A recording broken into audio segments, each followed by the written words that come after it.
far beyond the known galaxies. In a place where even light hesitates to travel, there was a planet bathed in blue light, Eranos. It was home not to humans, but to beings of pure energy. Their skin shimmered like liquid glass. Their eyes glowed with cosmic light. And when they spoke, their voices echoed like harmonies through the air. One silent night, a tiny vessel streaked across their sky and crashed into the crystal plains of Eranos.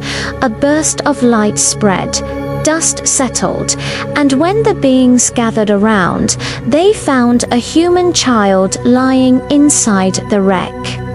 No clothes, no words, no fear, only innocence. The leader of Eranos, Ziril, lifted the child in his arms. He looked up at the glowing sky and said, "This being is not of us, yet destiny has brought him to us. Under the twin moons of Eranos, the child became known as the first human of the stars. They named him Era. Era grew up like a prophecy being fulfilled. The Eranosians taught him to speak, though their language wasn't made of sound. It was waves and light.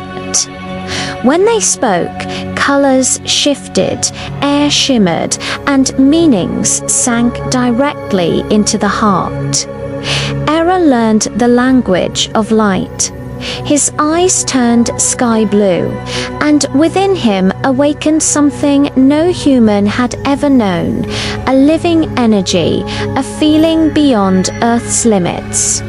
Every night, Era would stand beneath the cosmic sky and whisper to himself, "Who am I? Where did I come from?" And Ziril would smile and reply, "You are the question the universe has yet to answer, Era." But as time passed, Era began to change. The stars no longer called to him. The earth did. He dreamed of mountains, rivers, laughter, and tears. Visions no Eranosian could understand. One day, he stood before Ziril and said softly, "I want to go back." Silence fell across the glowing halls of Eranos. Ziril raised his gaze to the stars and said, "If you go, we may never see you again. But if you stay, you will never find your truth." That night, a bright ship rose from the surface of Eranos, and inside it sat a human raised by aliens, returning to a world where he no longer belonged. The stars drifted past the ship like memories fading into darkness. Era sat alone, eyes reflecting galaxies, mind filled with voices of light that had once guided him. The hum of the engines was soft, almost like a heartbeat, but it wasn't the same rhythm he had grown up hearing in Eranos. It was Earth's pull, calling him home. As the ship neared the solar system, the blue planet appeared, spinning silently among the void, wrapped in clouds and oceans. Era's heart trembled. He whispered, "Home." But deep inside, he wondered, was it really home anymore? The ship entered the atmosphere, burning bright like a falling star. People across deserts and cities looked up, recording what they thought was a meteor. No one knew it wasn't just fire from the sky. It was someone returning from the stars. The ship crashed into a quiet forest, hidden beneath mist and pine. Era stepped out. The air was heavy. The ground was alive. Every sound, wind, birds, leaves, was strange, yet familiar. He touched the soil with trembling fingers and said softly, "So this is where I began." But something was wrong. His body, designed under alien gravity, began to react. He felt pain, pressure. The Earth's air was thick, heavy, almost suffocating. His luminous veins flickered. He collapsed. For hours, he lay unconscious until a faint voice broke the silence. A girl's voice. "Hey, are you okay?" Arel opened his eyes and for the first time saw a human face. She was young, with brown eyes full of fear and wonder. Her name was Sarah. She looked at him, strange glowing skin, blue eyes, faint light around his body, and whispered, "You're not from here, are you?" Arel hesitated. Then, in a voice that sounded both human and alien, he said, "I don't know where I belong." Sarah took him to her grandfather's cabin deep in the forest. The old man, a retired astronomer, looked at Arel with quiet disbelief. He had spent his life studying signals from the stars, and now, standing before him was a living signal. That night, as rain tapped against the windows, Arel told them everything about Eretnos Zero, the language of light, and the feeling of being loved by creatures not of this world. When he finished, Sarah whispered, "Then why did you come back?" Arel looked out at the stormy sky and said, "Because the stars taught me everything except what it means to be human." The old man nodded slowly. He understood something no one else could, that the boy before him wasn't just a traveler.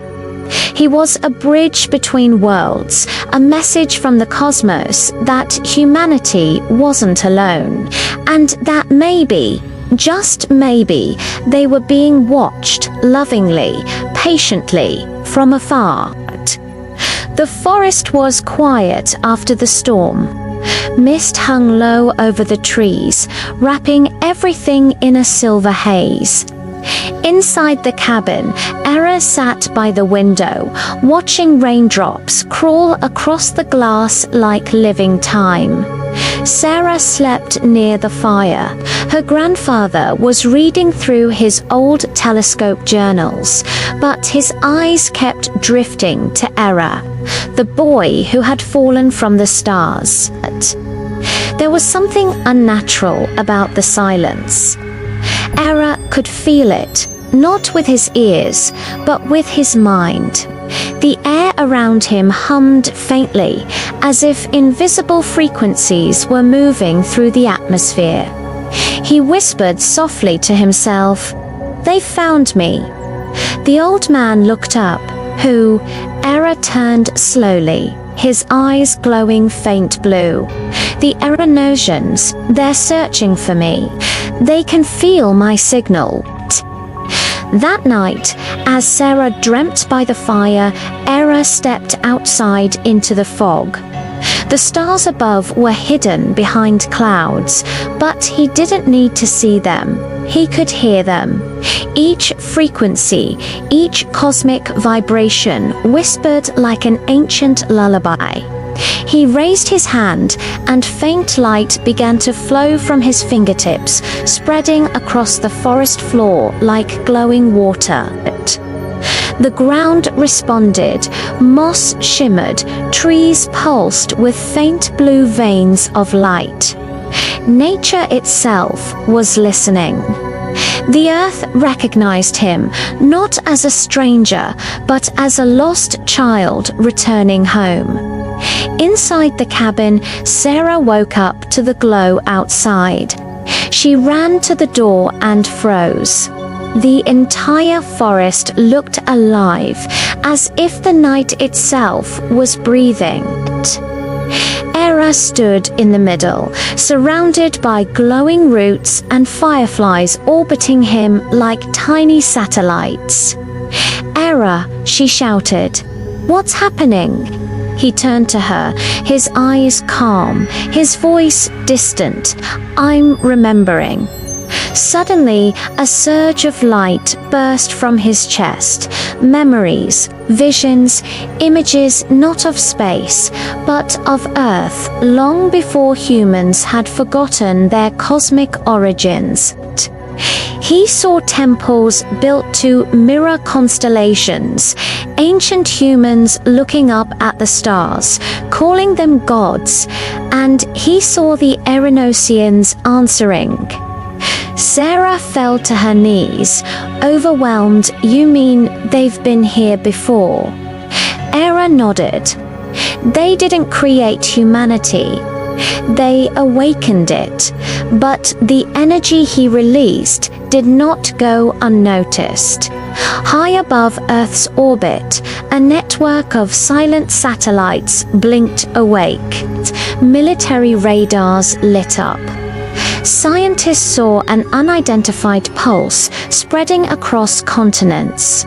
A signal not from Earth, but coming from within it. In a hidden base, a voice said sharply, "Track that location.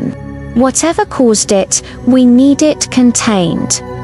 Back in the forest, Era felt the disturbance. He knew the humans were coming.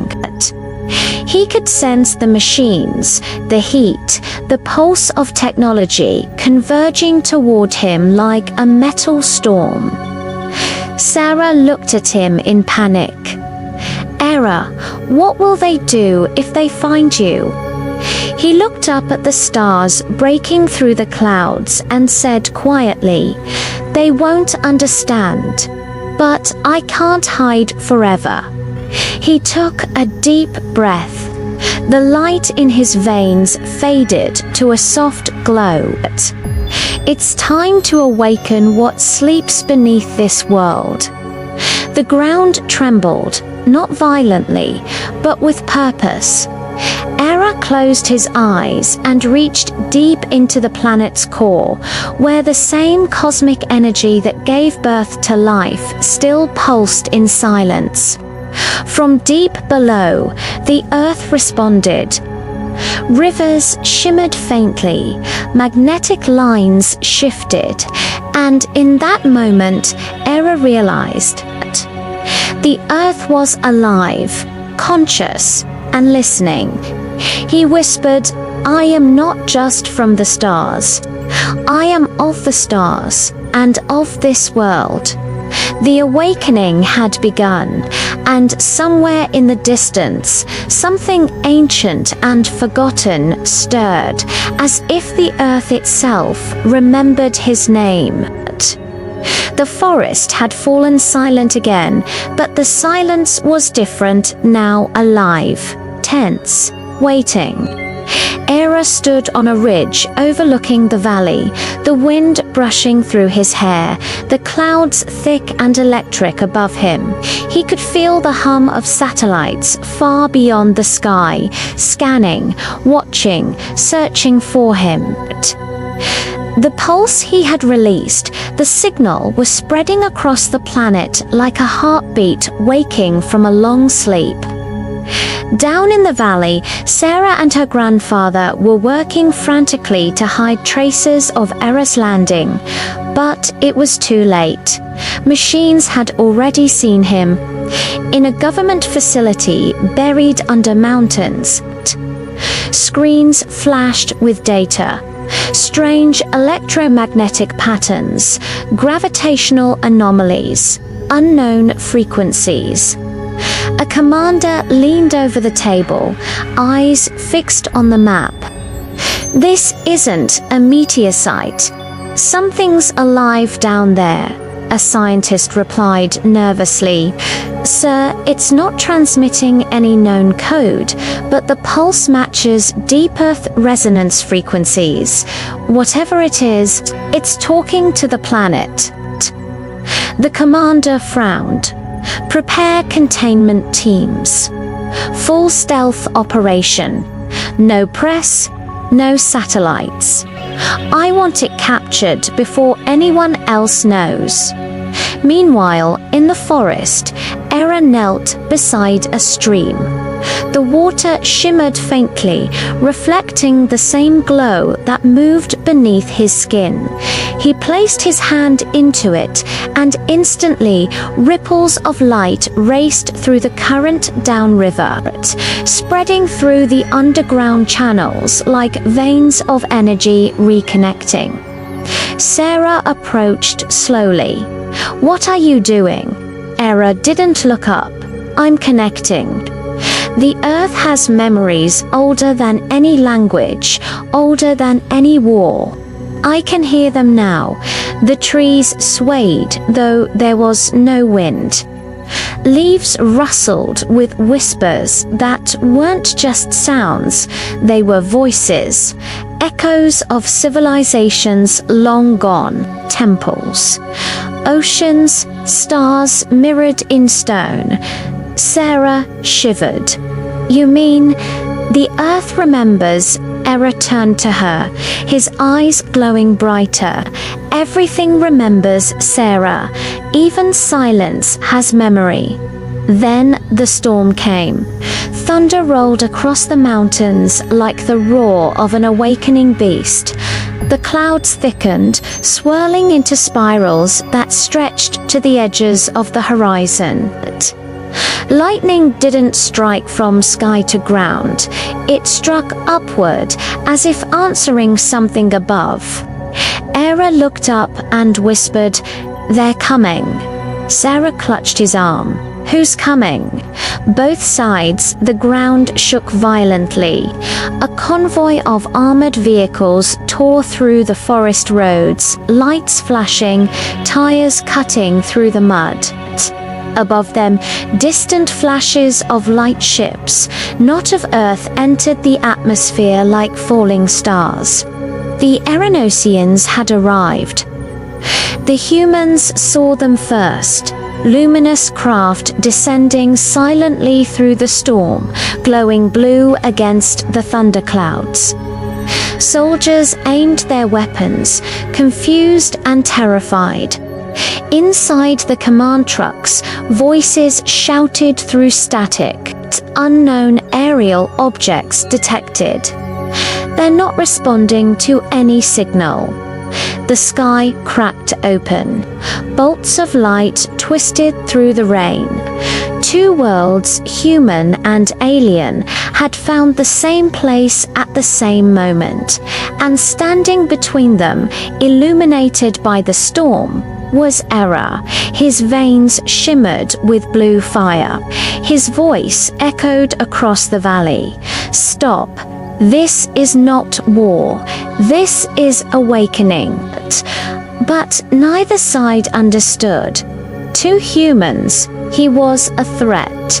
To the Arenosians, he was a child returning home, one who had touched something forbidden. The first explosion tore through the night, and in that flash of light, Arel realized this wasn't just about him anymore. It was about Earth itself, and whether humanity was ready to meet the stars.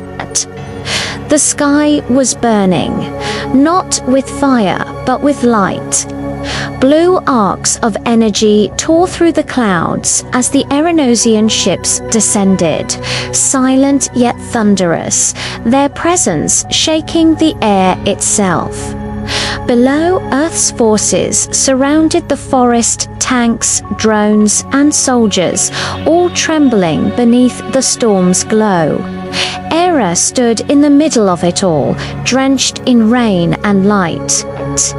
His arms stretched toward the heavens as though trying to calm two storms at once, one made of machines, the other of memories.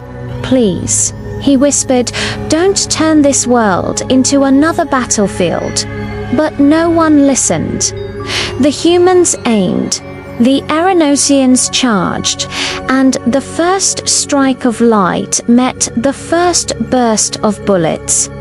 Explosions lit the night like stars being born and dying all at once. Metal burned. Trees turned to ash. The air rippled with shockwaves that tore the clouds apart. Sarah screamed through the chaos, searching for Error. She found him kneeling in the mud, holding his head, his eyes flickering wildly, his mind caught between two frequencies, human rage and alien reason. Error, she cried, pulling him close. You have to stop this. He looked up at her, rain mixing with the blue glow on his face. I can't stop them, Sarah. They're fighting for me and against me. She shook her head. Then make them see. Make them feel what you feel. Error closed his eyes. The world slowed. The sound of battle faded into distant echoes. Deep within him, the core energy of Erenos began to awaken. His veins glowed brighter. His pulse synced with the rhythm of the earth beneath his feet. He could feel the planet, its pain, its fear, its forgotten warmth buried under centuries of noise. I am both of you, he whispered, the light and the soil. And then he released it. A wave of energy rippled outward. Not an explosion, but a memory.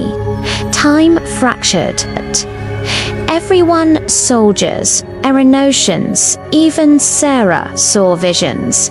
They saw the first humans gazing at the stars, the first Erenosians crossing galaxies to find life, and the moment both civilizations had touched, not as conquerors, but as dreamers. The war paused. Weapons fell silent. The rain stopped mid-air, each drop hanging weightless like glass pearls. Error stood in the center of it all, suspended between light and gravity, his voice echoing through every mind. You were never meant to destroy one another. You were meant to remember, but such power demanded a price. The storm began to spiral violently, energy collapsing inward. The Erenosian ships flickered. Human engines failed. Even the earth trembled, unable to contain the resonance. Sarah ran toward him through the howling wind. Error, stop, you'll die. He smiled faintly. Maybe, but if I don't, everything else will. He raised his hands one last time, sending the light not into the sky, but deep into the planet's heart. The storm shattered, the clouds split open to reveal a sky clearer than it had ever been, and in that silence, Error disappeared. His light fading into the earth like a seed returning to its source. When dawn came, the battle was gone. The humans and Erenosians stood together in quiet awe, looking at the horizon where the sun rose brighter than ever before. Sarah whispered, tears on her face. He didn't die. He became part of it. And far below, within the sleeping veins of the planet, a pulse echoed once more, slow, steady, alive.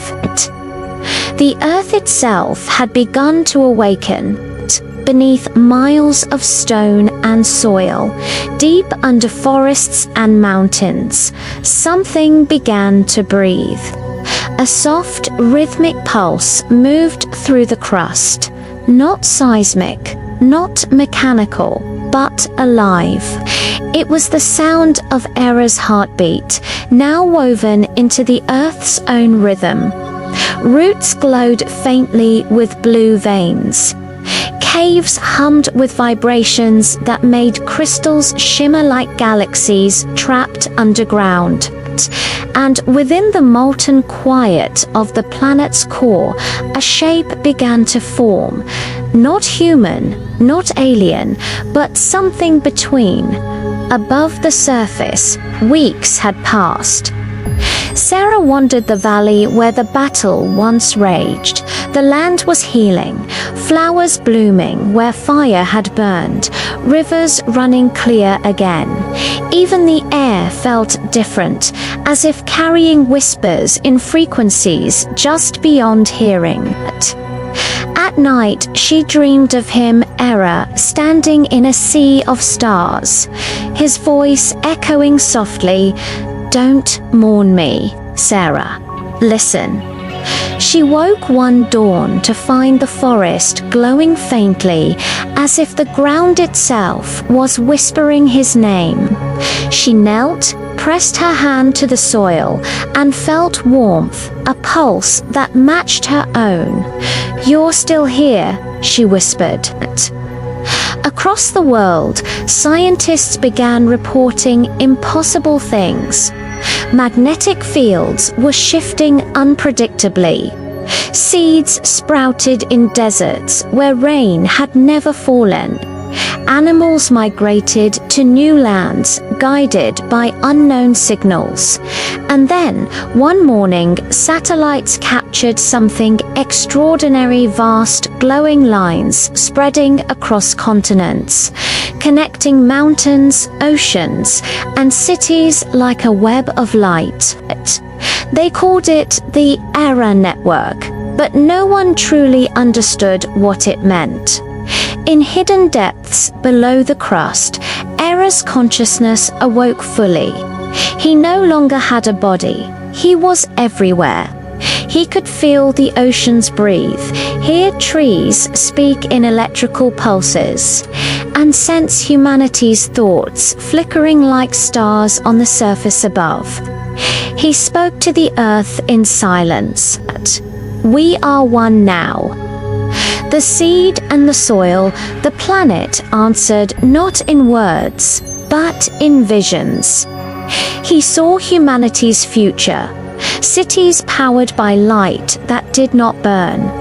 Forests that grew into the sky. Oceans that healed their own wounds. But he also saw something darker.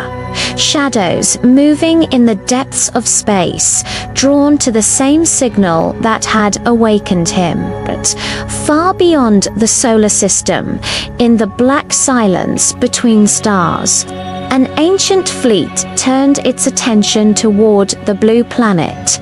Their instruments had caught Ara's pulse, the heartbeat of a living world.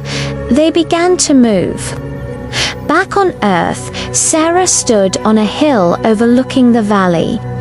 Lightning flickered faintly along the horizon, though there were no clouds. She felt the earth tremble gently beneath her feet. Not in fear, but in preparation.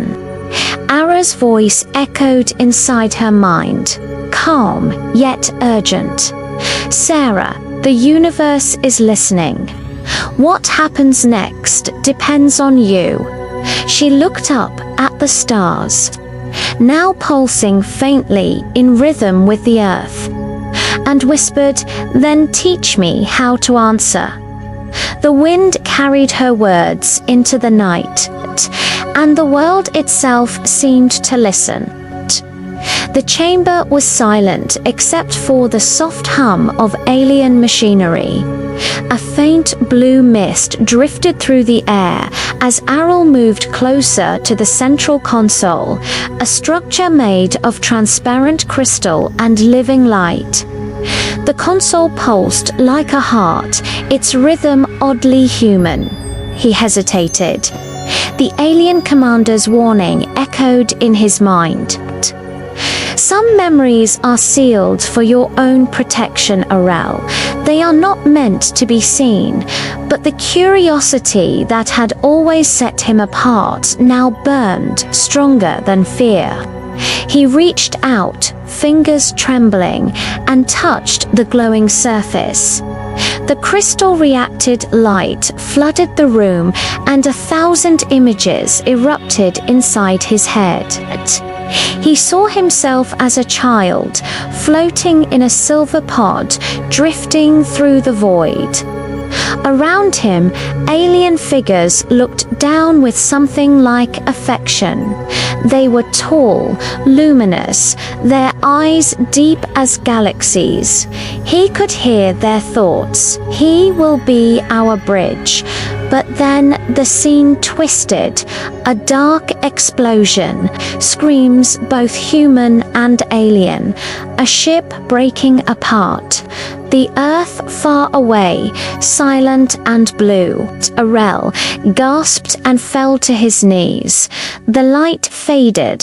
He realized now that his arrival on the alien world had not been an accident. It had been a rescue, or perhaps an abduction. Footsteps echoed behind him. It was Lyra, his closest friend among the aliens, or what passed for friends in that world. Her form shimmered like glass underwater. Lyra, you saw it, didn't you? But Arel, you knew. All this time, Lyra, we had no choice. Your people wanted to destroy us. We saved the only one we could. Arel's heart thundered. The truth was too heavy, too vast. His entire identity, human, alien, or something in between, felt like it was cracking apart. Arel, then why bring me back now? Lyra, because your planet is dying, and you're the only one who can stop it. The console flickered again, this time showing Earth covered in dark clouds and burning cities.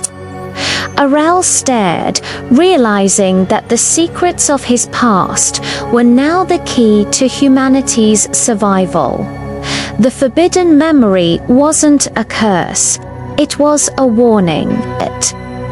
The alien city stretched below Arel like a constellation carved into stone. Towers of liquid metal reached toward the stars, and glowing bridges connected them in shifting geometric patterns. Every surface breathed alive with color, thought, and purpose. High above the city, inside a hovering citadel, the Council of Luminar awaited him. These were the beings who had raised him, taught him, and watched him grow. Yet now, as he entered their chamber, their eyes no longer felt like family, they felt like judges. Counselor Vera, you have unlocked the forbidden memory, Arel. The cycle begins again. Arel, you kept my truth from me. My people are dying. I deserve to know why. The chamber dimmed. A holographic planet appeared between them, Earth wrapped in a shimmering energy field. The oceans were dark, the atmosphere unstable, storms coiling like serpents. Counselor Kale, your species accelerated its decay. You poisoned your world with greed and metal.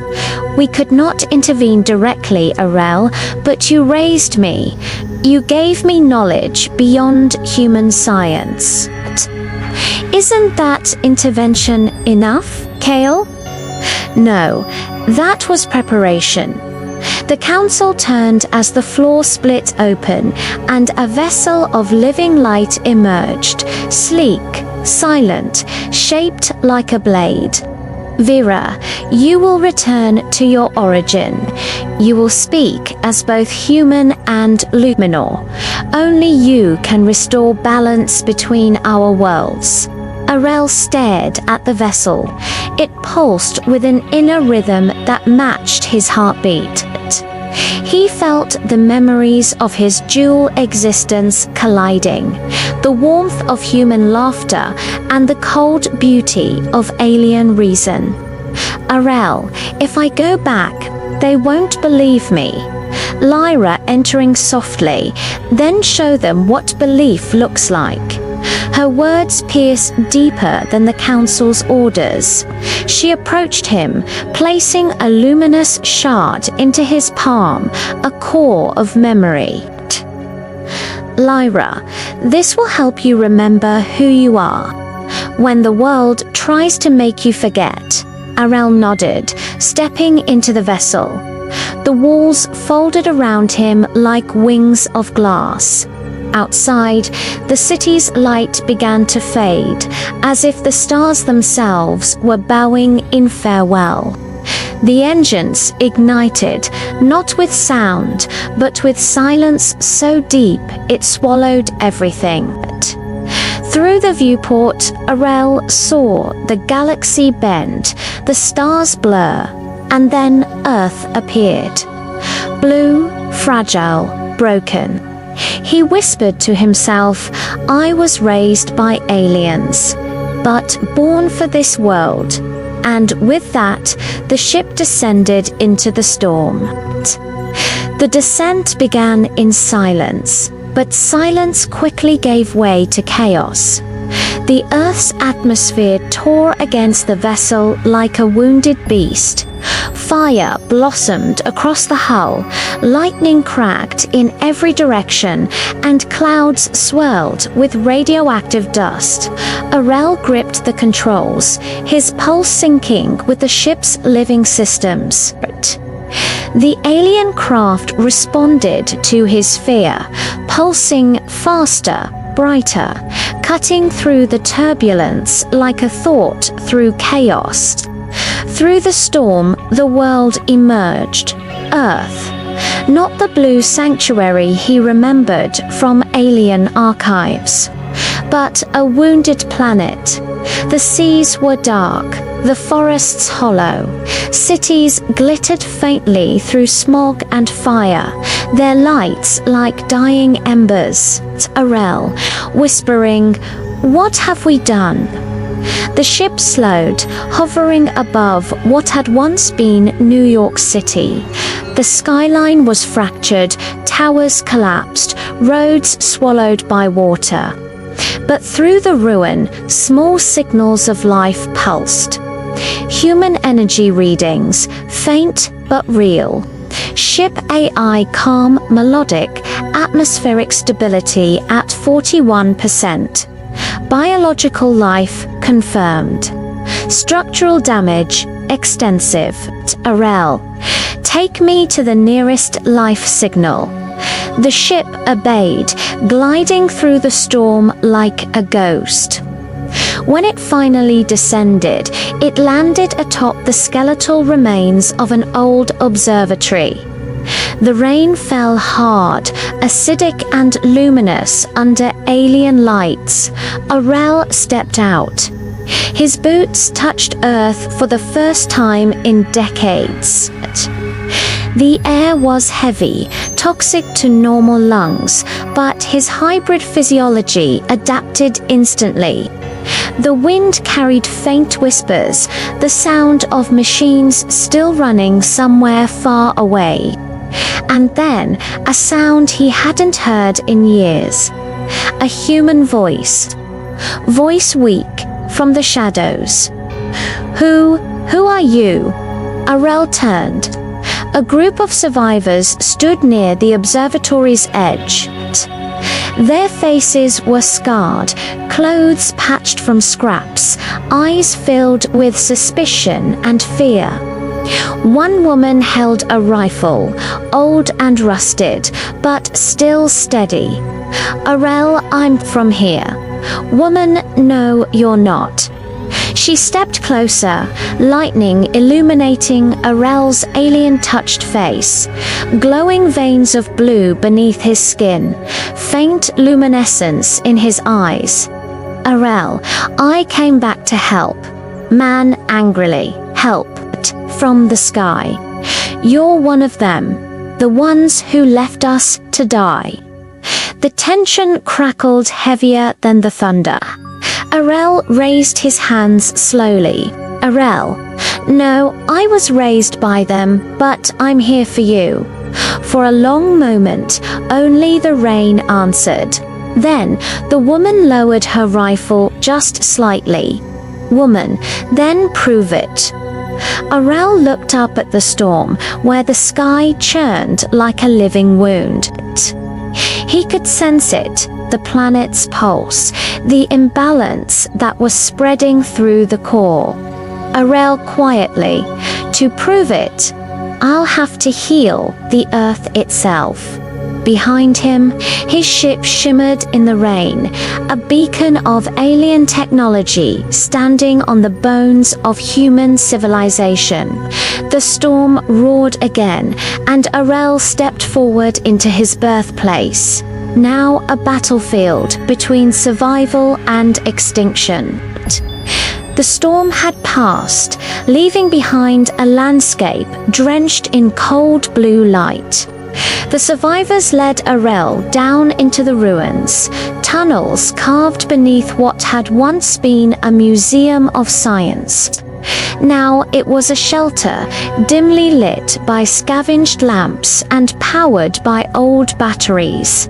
The air smelled of rust and smoke, people huddled in corners, faces thin, eyes hollow. When they saw Arel, whispers spread like sparks through dry air. Child whispering, is he one of them? Old man, he's glowing, like the machines that took the skies. Arel felt every stare like a weight on his chest. These were his people, and yet they looked at him as something alien. The woman who had first spoken to him, Mara, led him deeper inside. She carried herself with the strength of someone who had lost everything and still refused to break. Mara, we call this place Haven. It's not much, but it's all that's left. The sky's poisoned, the cities are dead. We survive down here, scavenging tech, rationing air, Arel. How many of you, Mara grimly, few hundred in this sector, maybe thousands worldwide. No one knows anymore. He looked around. The walls were lined with remnants of the old world, tattered flags, broken computers, a child's drawing of blue skies. The sight struck him harder than he expected. Arel, I remember this world from stories. It was beautiful. Mara was. Her voice carried no anger, only exhaustion. She finally turned to face him, her eyes sharp. Mara, you said you came to help. How? What can you do that we couldn't? Arel stepped closer to a dead console, placing his hand on it. The veins beneath his skin lit up, blue energy pulsing through his fingers. The console flickered to life, screens glowing for the first time in years. Data streamed across in alien script, then translated automatically into English. Gasps filled the room. Engineer, that tech hasn't worked in decades. Arel. It wasn't your fault. The planet's magnetic core is unstable. Your power systems can't sync with it. But I can. He projected a holographic map of the Earth. Red zones blinked across the globe, regions of radiation, energy storms, and tectonic fractures. Arel, if we can stabilize the core's frequency, your world can heal. Slowly, but it will live again, Tamara. And you know how to do that, Arel? Yes. But I can't do it alone. There was silence. The people exchanged wary glances. Trust was not something they had left to give easily. Then, the same old man who had whispered before stepped forward. "Old man, if he can bring light back, maybe we should let him try." Mara hesitated, then nodded. "Mara, fine, you've got one chance. But if you turn on us, alien or not, we'll finish what the war started." Arel met her gaze and smiled faintly. "Arel, fair enough. I'm not here to rule, I'm here to restore." He looked up at the ceiling, the faint rumble of the storm still echoing beyond. Somewhere up there, his ship waited, and far above that, the stars he once called home. Now he had a new home to save, one heartbeat at a time. Night fell slowly over the ruined city. The horizon burned faintly with the orange haze of distant fires, and above it, the stars looked dim, veiled behind layers of poisoned cloud. Inside Haven, the survivors gathered around Arel's glowing projection. The holographic map of Earth hovered in midair, rotating with quiet precision. It showed the planet's magnetic veins, shimmering lines of energy that pulsed faintly like arteries under dying skin. Arel, every planet has a living rhythm, a pulse. Your Earth's pulse is broken. The magnetic field that protects your world has collapsed in 5 major regions. He zoomed in at the survivors leaned closer as the map divided into glowing points, 5 locations scattered across the continents. The ruined Arctic Circle, where the magnetic poles had fractured. The collapsed Andes, where molten storms raged beneath the crust. The Pacific Rift, an underwater chasm wider than continents. The Saharan core, a hidden energy vault beneath ancient sands. The Heartline, buried under what was once the Himalayas, now a fortress of alien metal. Mara, that's where it started, isn't it? The invasion. Arel, no, that's where it ended, when both species tried to claim the planet's heart, and the planet rejected them both. He stepped back, letting the survivors see the scale of the damage. Arel, if we repair these 5 points, the Earth's pulse will stabilize again. The storms will fade. The radiation will thin. Life can return. Engineer, you make it sound easy, Arel, smiling faintly. It's not. Each point is guarded by remnants, machines left behind from the final war. They were built by both humans and Luminars, and they've gone rogue. The crowd murmured. Fear rippled through them like a cold wind. Mara, you want to go out there, across the world. Through all that, Arel, I have too, but I won't make it alone. I'll need people who still remember what it means to fight for something real. There was a long silence. Then, one by one, hands rose: a mechanic, a soldier, a medic, a pilot with a missing eye. They didn't believe in miracles, but they believed in motion, in doing something. Mara, you've got your crew, alien boy. Just don't get us killed. Arel, no promises. He turned back to the map. The first point, the Arctic Circle, pulsed brighter than the rest. Arel, quietly. The north first, the planet's oldest wound. The hologram faded. The storm outside deepened. Tomorrow, they would leave the safety of Haven and step into a frozen wasteland where the air itself killed and the light was poisoned. And somewhere beneath that ice, the Earth's heart was waiting to beat again. The ship tore through the night sky like a streak of living light. Beneath it, the Earth stretched vast and silent. Continents scarred by fire, oceans shrouded in fog. As dawn crept over the horizon, Arel and his small team crossed into the Arctic Circle, or what remained of it. The world below was no longer white. The ice had melted into jagged shards of frozen glass, scattered over black water. Towers of ancient ice rose like monuments to a dead age, glimmering faintly under the pale sun.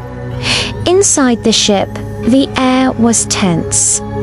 Mara sat in the co-pilot's chair, hands tight around the worn metal edges. The others, Juno the mechanic, Ruffy the exsoldier, and Tessa the medic, watched the screens as the temperature dropped beyond the limits of human survival. Mara, temperature -60 and falling. Radiation spikes every few miles. Arel, this is it. The first fracture point. The core node lies beneath the ice, Ruffy. And how exactly do we get through miles of frozen death? Arel, we won't break through.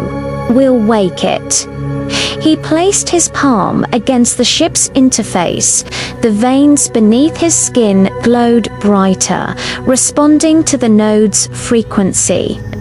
A deep hum filled the cabin, and the ice below began to shift, cracking, rising, breathing, Juno whispering, "It's alive." The ship descended slowly into a massive fissure that had opened like a mouth. Inside, light reflected in eerie patterns, an underworld of ice and metal.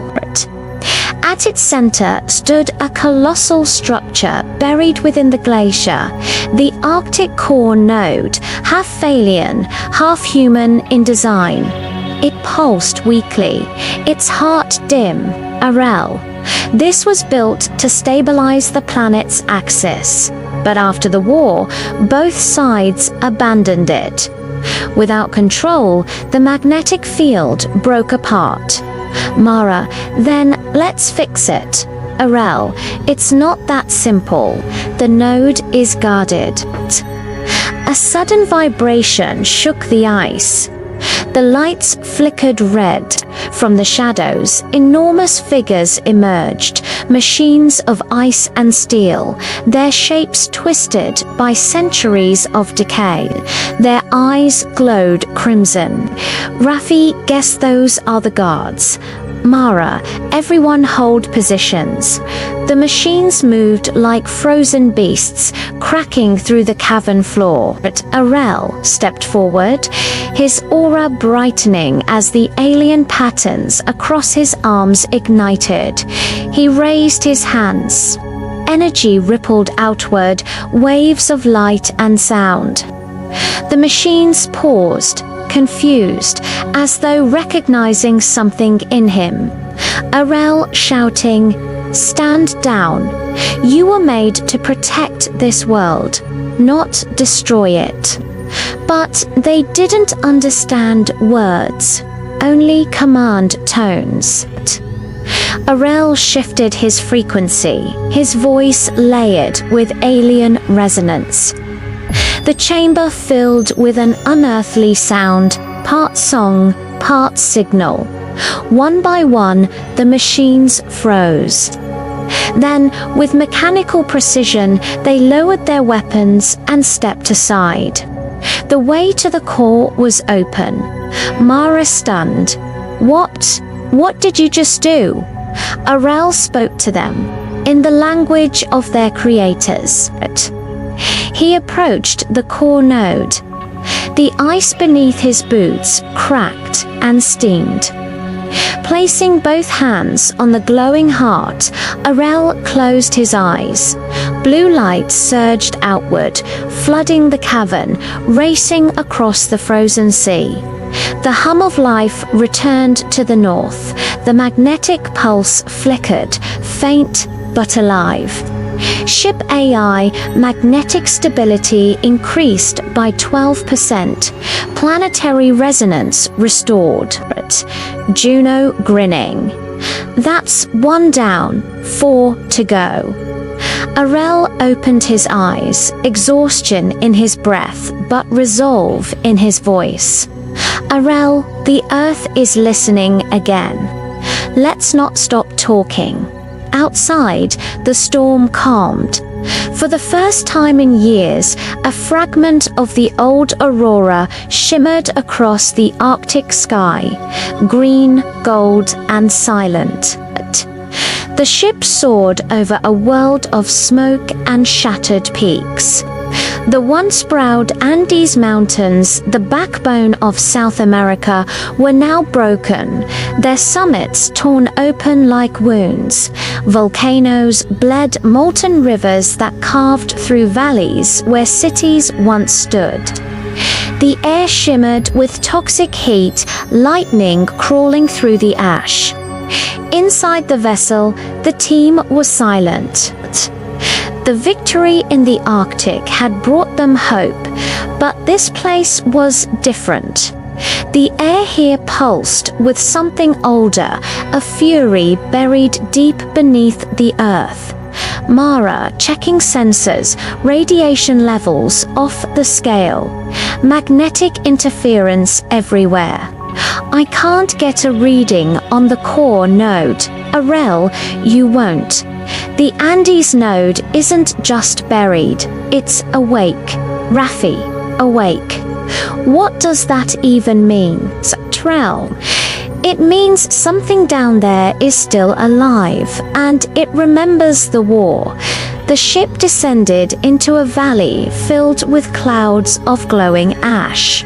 The ground trembled as if something massive moved beneath the crust.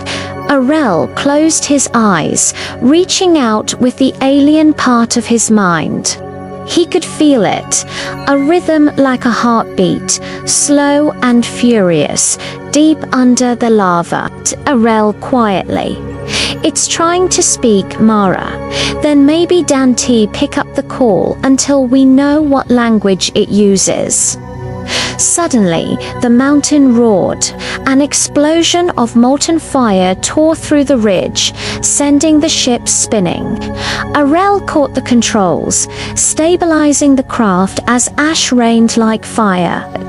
From within the eruption, massive shapes emerged, guardian constructs, remnants of the ancient fusion between alien and human engineering. They looked like creatures born of metal and magma, molten giants, with arms like blades and faces that burned like suns. Raffi, oh great. Fire gods. Arel, no. Protectors of the pulse. They think we're intruders. The giants began their ascent, molten rivers parting around them. The ship's shields flared as the first blast struck. Mara, we can't take another hit like that. Arel, then we don't fight them. We remind them. He activated the ship's core resonance, the same frequency he de-used in the Arctic. But this time, the response was violent. The ground erupted, and energy surged back through the ship's systems. Arel grimly. They're resisting. They've been corrupted. Tessa, then how do we reach the node? Arel, we go inside. He unstrapped himself, walking toward the ship's hatch. The others tried to stop him, but his voice was calm, almost serene. Arel, this world gave birth to me. It deserves to see my face. He stepped out into the storm. Fire whipped around him, but it did not burn. The alien energy within his body pulsed brighter, forming a shimmering aura that deflected the molten rain. The Guardians roared, their anger echoing through the mountains.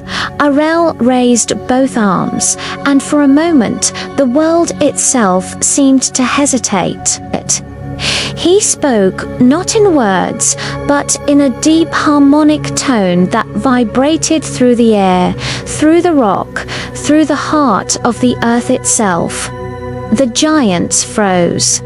The lava streams dimmed, and from the molten core below, a voice answered a memory older than war. The Earth's core resonating. Child of two worlds, why do you wake us, Arel? Because the world you gave life to is dying, and I can't let it end. The mountains trembled, and the molten giants lowered their weapons. Slowly, the fiery ground began to cool. The volcano's glow softened to gold. From beneath the earth, the Andes core node rose a massive crystal sphere of light and stone, wrapped in ancient alien metal. Arel placed his hands upon it, and the pulse of the planet surged through him. The heat, the pain, the memory, everything connected. Ship AI through comes. Magnetic stabilization increased. Planetary resonance now 27%. Mara relieved. You did it again. Arel weakly, smiling. No, we did. He collapsed as the light dimmed, exhausted but alive. The team rushed to his side. Above them, the volcanoes fell silent for the first time in a century. And for a brief, breathtaking moment, the Andes breathed again. The ocean stretched endlessly, black and shimmering under a bruised sky. It was not the CRL remembered from the archives of old Earth. This one breathed differently. It pulsed with strange bioluminescence. Vast fields of glowing plankton illuminating the waves like veins of light in the body of a dying god. From above, it looked peaceful. But deep below, the Pacific Rift waited a wound that reached the heart of the planet. The ship hovered above the surface, its reflection fractured by restless water. The crew stood in the observation deck, watching lightning split the horizon. Mara, that's it. That dark line out there, Arel, not a line, a scar, the deepest place on Earth and the most dangerous. Raffi grimly. Perfect. Just where I wanted to die. Arel ignored the joke. His expression was distant, focused. He could feel the rift calling to him, a low vibration that resonated in his bones. Tessa, what's down there?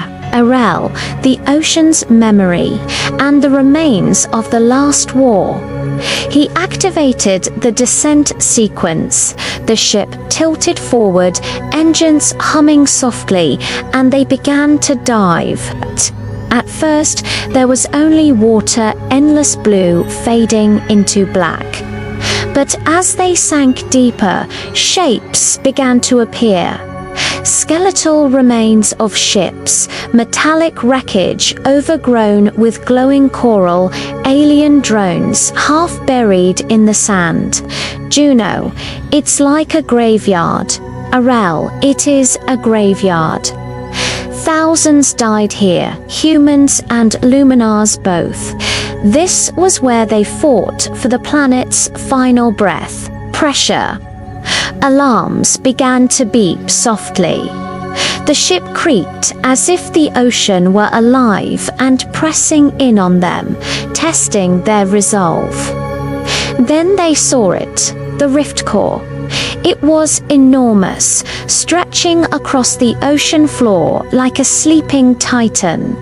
Its surface shimmered with alien alloys and organic light, and from its center rose a massive column of energy that pulsed with every heartbeat of the planet. But something was wrong. Dark tendrils of shadow coiled around the core, moving like oil through water. Corruption feeding on the planet's energy. Mara, what is that? Arel grimly. A cancer. A weapon left behind. He recognized it, a Luminar defense organism designed to absorb hostile energy. When the war ended, it had gone rogue, feeding endlessly, devouring everything near the rift. Arel, we can't deactivate it from here. I have to go inside. Tessa, inside what? The ocean, Arel. Inside the rift. Without waiting for argument, Arel opened the lower hatch. The others watched in disbelief as he stepped into the deep, surrounded by a sphere of glowing blue energy. A personal field formed from the ship's living systems.